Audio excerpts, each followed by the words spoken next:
غزہ پر اسرائیلی بربریت کے نتیجے میں شہید فلسطینیوں کی تعداد 1100 سے زائد ہو گئی۔ بچوں اور خواتین سمیت 5000 سے زائد فلسطینی زخمی۔ بمباری سے رہائشی عمارتیں اور بازار ملبے کا ڈھیر بن گئے۔ بے گھر افراد کی تعداد 2.5 لاکھ تک پہنچ گئی۔ اسرائیلی طیاروں نے حماس میں انسانی جسم کے پٹھوں اور ہڈیوں تک جلانے والے ممنوعہ فاسفورس بموں کا بھی استعمال کیا۔ اسرائیل نے زمینی آپریشن کے لیے 3 لاکھ ریزرو فوجی غزہ کی سرحد پر بھیج دیے۔ اسلحے سے بھرا امریکی طیارہ بھی اسرائیل پہنچ گیا۔ حماس نے اسرائیلی بمباری کا جواب دیتے ہوئے تل ابیب، اسکلان، اشڈود اور سیدروت پر راکٹ برسا دیے۔ تل ابیب کا ایئرپورٹ آمد و رفت کے لیے بند کر دیا گیا۔ حماس کی کارروائیوں میں 1300 سے زائد اسرائیلی ہلاک، 22 امریکی اور 188 اسرائیلی فوجی بھی شامل۔ جرمنی نے اپنے 5000 شہریوں کو اسرائیل چھوڑنے کا حکم دے دیا۔ اقوام متحدہ کی سلامتی کونسل کا اسرائیل فلسطین تنازع پر اجلاس آج ہوگا۔ سلامتی کونسل کا اتوار کو ہونے والا اجلاس بغیر کسی نتیجے کے ختم ہو گیا تھا۔ اجلاس میں کسی قرارداد پر اتفاق رائے نہیں ہو سکا تھا۔ اجلاس میں شریک اکثر ارکان نے حماس کے حملے کی مذمت کی تھی۔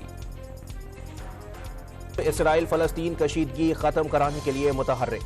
ایرانی صدر نے سعودی ولی عہد شہزادہ محمد بن سلمان سے پہلا ٹیلی فونک رابطہ کیا۔ دونوں رہنماؤں نے فلسطین کی صورتحال پر تبادلہ خیال کیا۔ دونوں رہنماؤں نے فلسطینیوں کے خلاف جنگی جرائم کے خاتمے پر اتفاق کیا۔ شہزادہ محمد بن سلمان سے ترک صدر طیب اردوان نے بھی ٹیلی فون پر غزہ اور خطے کی کشیدہ صورتحال پر گفتگو کی۔ امریکی وزیر خارجہ اسرائیل روانہ۔ آج اسرائیلی قیادت سے ملاقات کا امکان۔ اتحادیوں کے ساتھ مل کر یرغمالیوں کی رہائی کی کوشش کریں گے۔ حماس لوگوں کو انسانی ڈھال کے طور پر استعمال کرتی ہے۔ یہ فلسطینیوں کو ایسے حالات میں ڈالنا چاہتے ہیں جہاں انہیں نقصان پہنچے۔ امریکی وزیر خارجہ کی گفتگو۔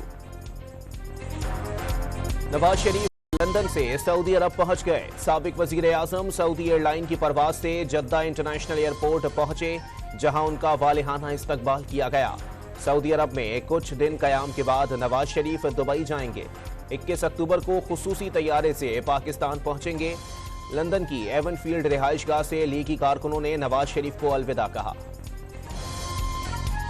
شریف کو لاہور ایئرپورٹ سے بذریعہ ہیلی کاپٹر لایا جائے یا سڑک کے راستے، نون لیگ کا 2 تجاویز پر غور۔ مینار پاکستان پر جلسہ گاہ میں 3 منزلہ اسٹیج تیار کیا جائے گا۔ مرکزی رہنماؤں کو عقبی گیٹ سے انٹری دی جائے گی۔ پنڈال میں مرکزی قائدین، سابق ارکان اسمبلی، کارکنان اور خواتین کے لیے الگ الگ انکلیو بنائے جائیں گے۔ دوسرے اضلاع سے آنے والے قافلوں کو راوی روڈ پر پارکنگ مہیا کی جائے گی۔ پریکٹس اینڈ پروسیجر ایکٹ نافذ ہو گیا۔ چیف جسٹس کے از خود نوٹس کا اختیار محدود۔ چیف جسٹس اور اعلیٰ عدلیہ کے 2 سینئر ججز فیصلے کے مجاز۔ بینچوں کی تشکیل کا فیصلہ بھی 3 سینئر ججز پر مشتمل کمیٹی کرے گی۔ انسانی حقوق کے معاملات کم از کم 3 ججوں پر مشتمل بینچ کو بھجوائے جائیں گے۔ انٹرا کورٹ اپیل پر 14 روز میں سماعت ہوگی۔ اہم نوعیت کے کیسز بھی 14 روز میں سماعت کے لیے مقرر ہو سکیں گے۔ سپریم کورٹ کے فل کورٹ نے 10-5 کے تناسب سے فیصلہ سنا دیا۔ 8-7 کے تناسب سے اپیل کے حق کے ماضی سے اطلاق کی شک کالعدم۔ 9 کے مقابلے میں 6 کے تناسب سے اپیل کے حق کی شک برقرار رکھی گئی۔ جسٹس اعجاز الاحسن، جسٹس منیب اختر، جسٹس یاحییٰ آفریدی، جسٹس عائشہ ملک اور جسٹس شاہد وحید کا اکثریتی فیصلے سے اختلاف۔ جسٹس اعجاز الاحسن، جسٹس منیب اختر اور جسٹس عائشہ ملک نے فیصلے سے اختلاف کیا۔ جسٹس مظاہر نقوی اور جسٹس شاہد وحید نے ایکٹ کی مخالفت کی۔ چیئرمین پی ٹی آئی نے سائفر کیس میں فرد جرم کا حکم چیلنج کر دیا۔ اسلام آباد ہائی کورٹ سے 9 اکتوبر کے آفیشل سیکریٹ ایکٹ خصوصی عدالت کا فیصلہ کالعدم قرار دینے کی استدعا۔ چیئرمین پی ٹی آئی کو جیل میں سہولیات کی فراہمی، فیملی، وکلاء اور ذاتی معالج سے ملاقات کے لیے انٹرا کورٹ درخواست پر فیصلہ محفوظ۔ فوج کے اسٹریٹجک پلانز ڈویژن کے 34 سائنسدانوں اور انجینئرز کو تمغوں سے نواز دیا گیا۔ چکلالہ گیریجن میں پروقار تقریب۔